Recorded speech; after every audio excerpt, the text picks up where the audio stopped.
Hey everybody, I'm Danielle. I go by Mime Tech on basically everything.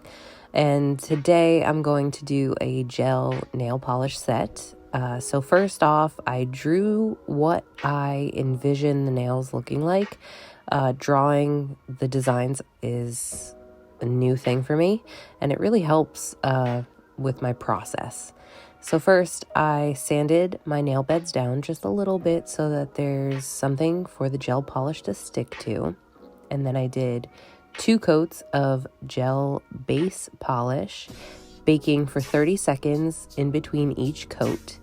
And now I'm doing, I believe I did 3 coats of this color because it was very translucent at first. So I really needed the 3 layers, but I'm doing thin layers. Just keep that in mind. Don't go too heavy on the gel or it won't bake under the light properly. And make sure you wipe the excess off your skin so that you don't have any bubbles or, thicker layers. And now I'm just using a little metal stylus with black gel polish to make the design patterns.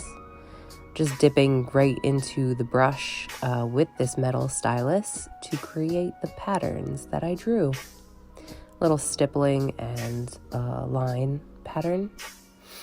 And then I bake this as well before I move on to a top coat. This time around I'm using a matte top coat where it's not glossy, right? So it goes on a little dull, and then once you bake it, it's really dull.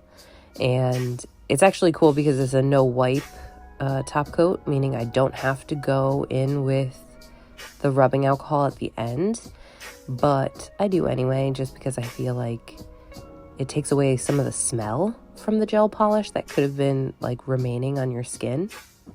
And this is the finished look. Let me know down below if you like it. And if you're watching this on YouTube, please subscribe and, like and all that jazz. I really appreciate you watching my videos and enjoying my content. Hope you have a great day. Bye.